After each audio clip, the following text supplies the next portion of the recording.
Welcome back to the Listen Hour, everyone.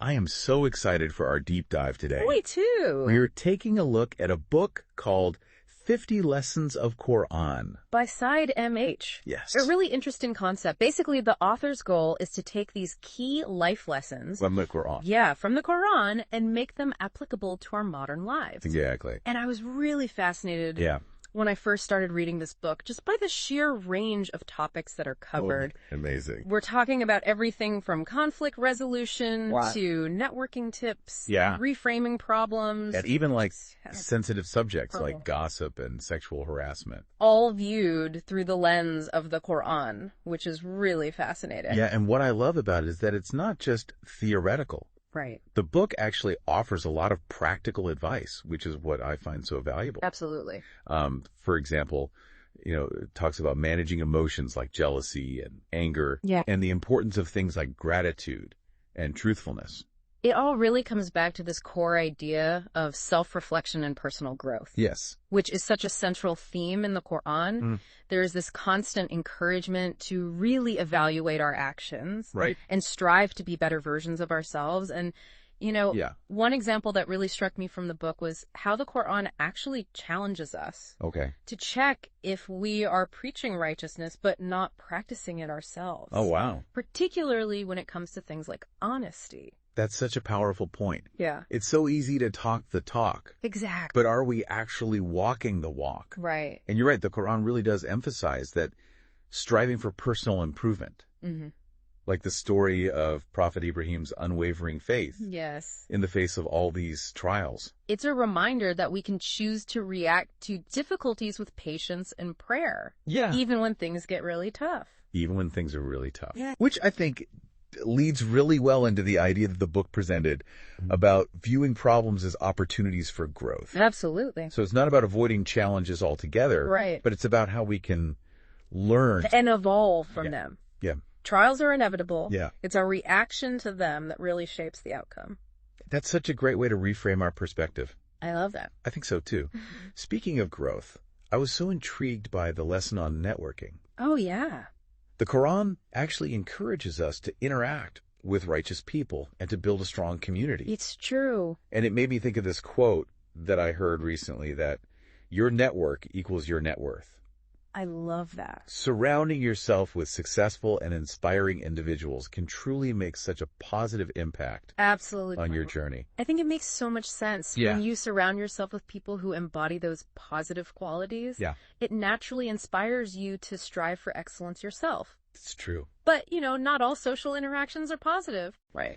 And the book delves into a very difficult but very important topic as well. Which is sexual harassment. Yeah. And it uses the story of Prophet Yusuf and a king's wife as an example. Oh, that's right.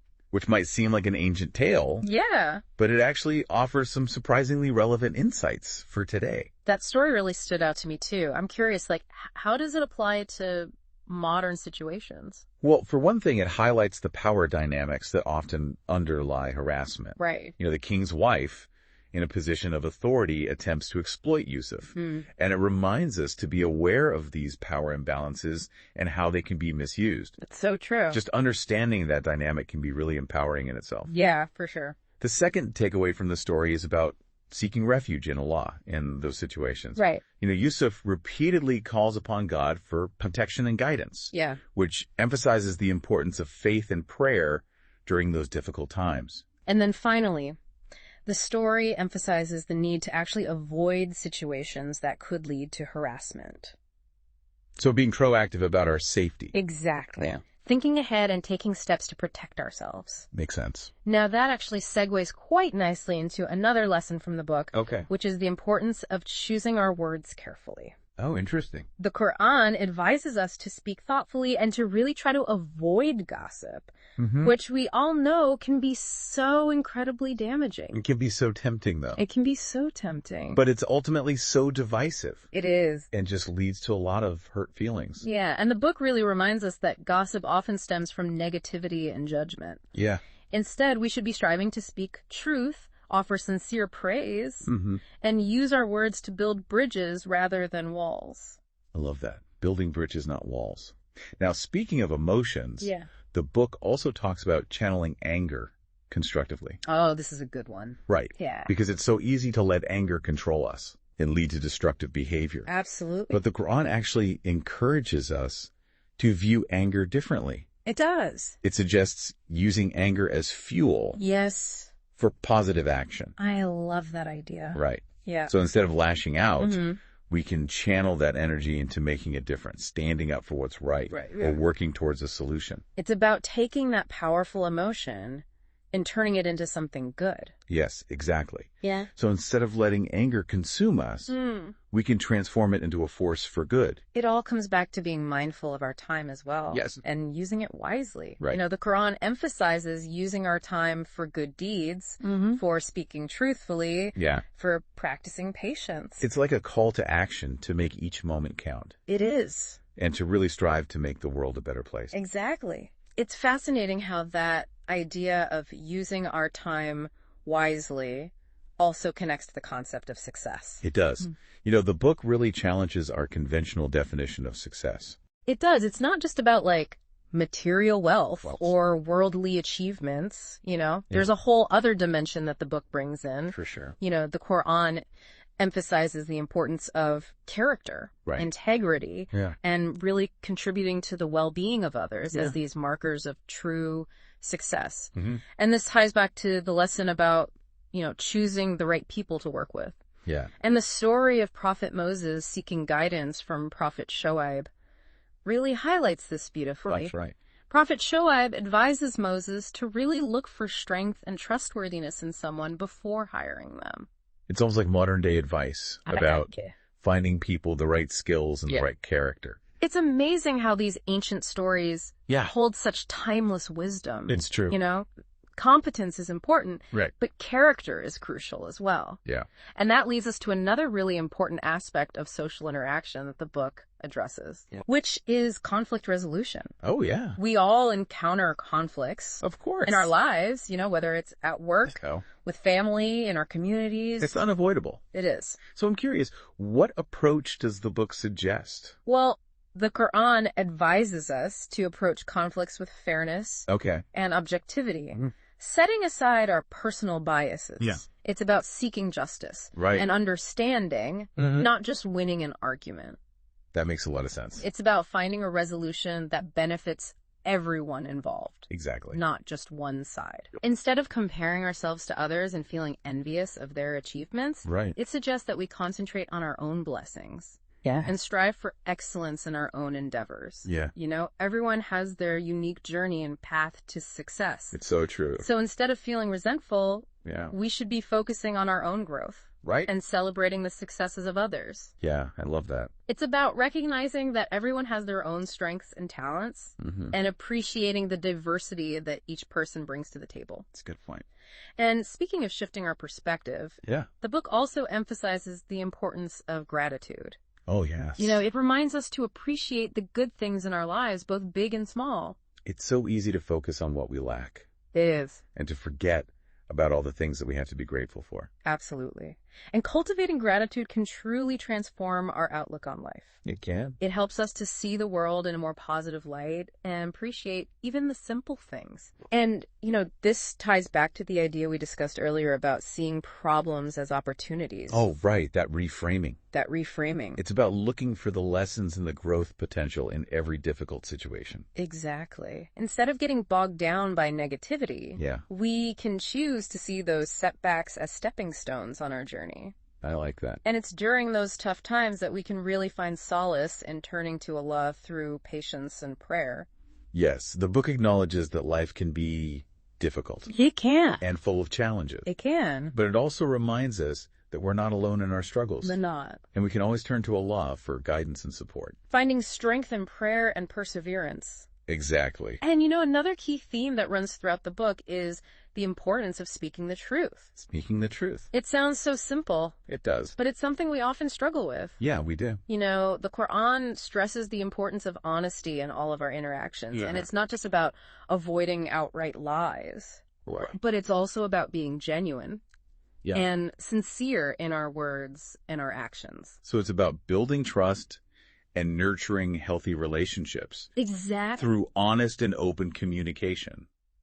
It is. That makes sense. And this emphasis on reflecting our inner beliefs in our outward actions relates to this concept of sibya. Sibya, which might be unfamiliar to some listeners. Okay. But sibya essentially refers to the outward manifestation of our faith. Okay, so it's not just about rituals and practices. It's not just about that. But it's about how our beliefs shape our character and our behavior in our everyday lives. Exactly. It's about striving to be a positive influence on the world around us. Yeah. Embodying those values that we hold dear. Mm-hmm. And the book really emphasizes that living by these values should extend beyond our immediate circles. So you're talking about kindness and generosity. Yes. Towards those in need. Absolutely. You know, the Quran's emphasis on charity. Charity is about extending kindness and generosity to those who need it most. Yeah. And it's not just limited to financial giving. Right. It can be any act of kindness, compassion, or support that can make a positive difference in someone's life.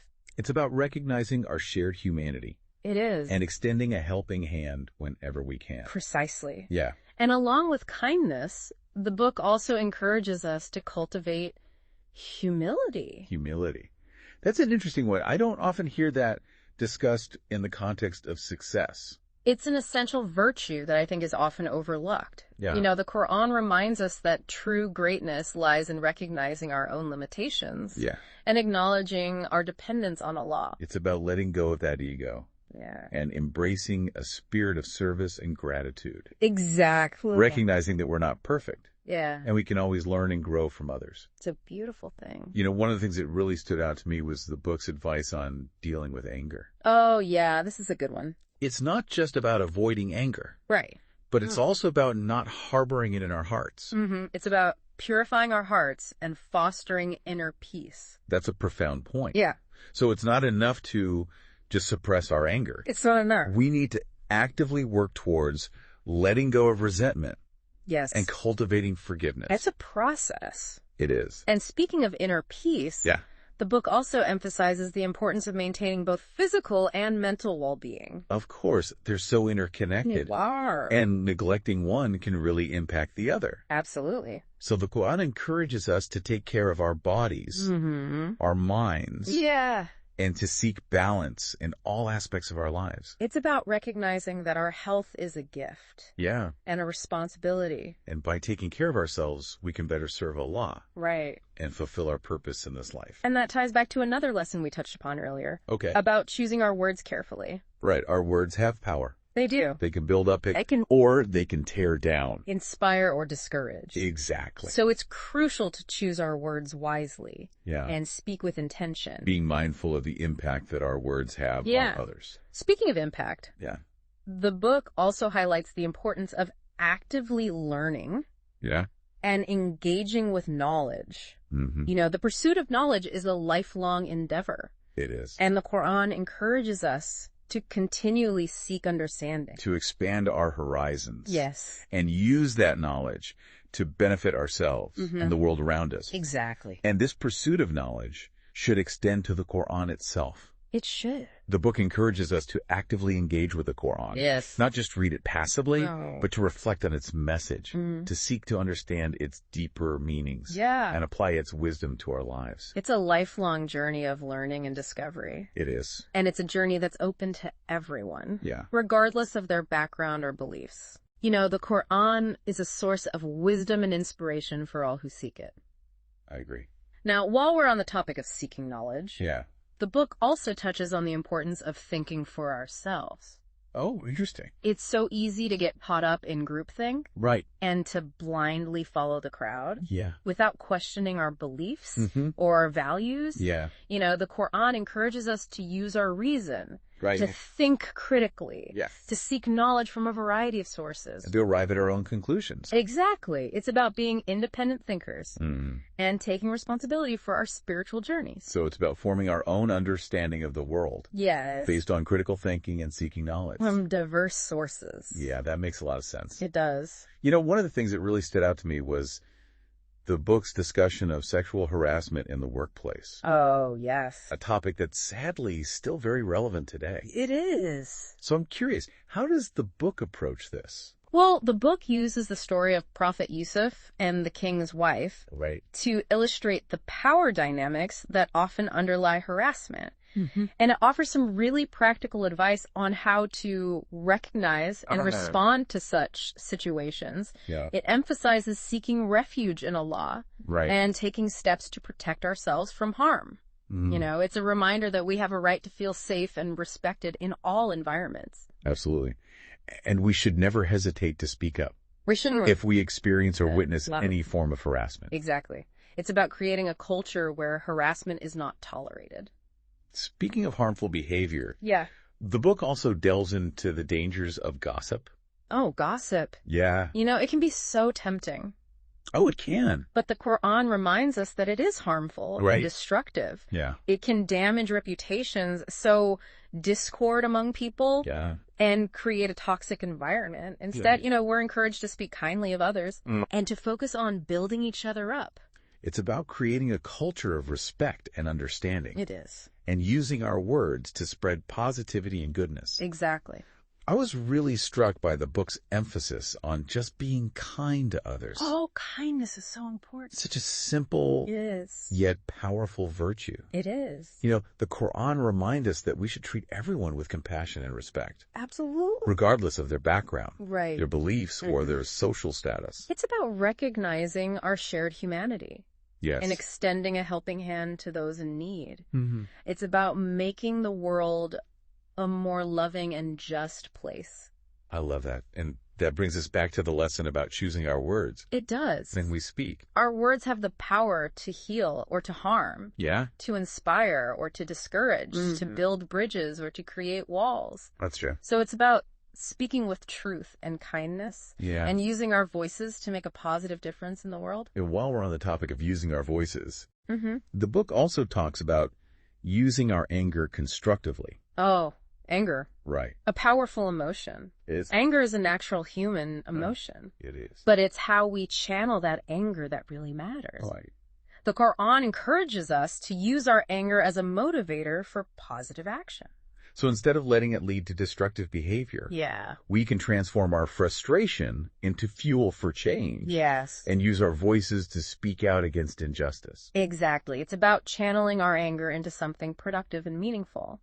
And, you know, another really important aspect of living a purposeful life is being mindful of our time. Oh, time is so precious. It is. And it's so easy to let it slip away. It is. Without really making the most of it. You know, the Quran reminds us to use our time wisely, to invest in things that matter, to pursue knowledge and goodness, and to make a positive impact on the world around us. It's about living with intention and making each moment count. And that leads us to one of the final lessons from the book.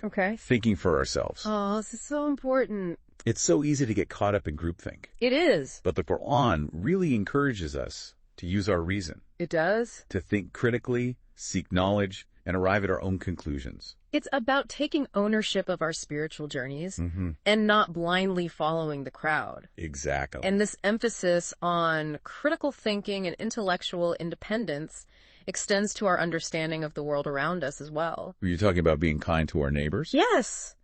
You know, our neighbors are often the people that we interact with most regularly. Right. And the Quran really emphasizes the importance of treating them with kindness and respect. It's about building strong communities. It is. Fostering a sense of belonging. And creating a more harmonious society. It's about extending our circle of compassion to include those who live closest to us. Exactly. And that sense of compassion and interconnectedness should extend beyond our immediate communities. To encompass all of humanity, you know, the Quran reminds us that we are all part of one human family. That's a beautiful sentiment. And it reminds me of the book's discussion of holy wisdom. Oh, yes. You know, that the Quran is a treasure trove of wisdom. It is. Offering guidance on every aspect of life. From personal growth to social justice. From spirituality to ethics. It really is. It's a source of inspiration and enlightenment. And it's a gift that's available to everyone who seeks it. And what I love about this book is that it takes these profound teachings. And it makes them so accessible. It does. And applicable to our modern lives. It's amazing how this book manages to distill the essence of these teachings into 50 clear lessons. It's truly a testament to the author's ability to connect ancient wisdom to modern challenges. And what strikes me is how accessible he makes it all. It's not about esoteric interpretations or complex theological debates. It's about extracting practical guidance that we can actually apply to our daily lives. Whether we're dealing with personal struggles or trying to navigate the complexities of our modern world. The book provides a fresh perspective grounded in timeless principles. It reminds us that the Quran isn't just a historical text, but a living source of wisdom that's relevant to our lives today. A guide for navigating life's challenges with purpose and meaning. And one of the things I appreciate most is how the book encourages us to think for ourselves. It doesn't just provide answers. It prompts us to ask questions, to reflect on our own beliefs and values, and to discover our own unique path to growth and understanding. It's a beautiful invitation to embrace the journey of lifelong learning. And to approach the Quran with an open mind and a seeking heart. That's a wonderful way to put it. So to our listeners, if you're looking for a way to deepen your understanding of the Quran and discover its timeless wisdom for yourself, we highly recommend checking out 50 Lessons of Quran by Syed M.H. It's a transformative read that can truly enrich your life in countless ways. And as always, we'd love to hear from you. What lesson from the Quran resonated with you the most? And how are you planning to apply these teachings to your own life today? Share your thoughts and your insights in the comments below. And don't forget to subscribe to the Listening Hour for more deep dives into these thought-provoking books and ideas. Yes, please do. And if you enjoyed this episode, please share it with your friends and family. Yeah, anyone who you think might benefit from this wisdom. Until next time, keep seeking knowledge. Keep growing. And keep the conversation going. Thanks for listening.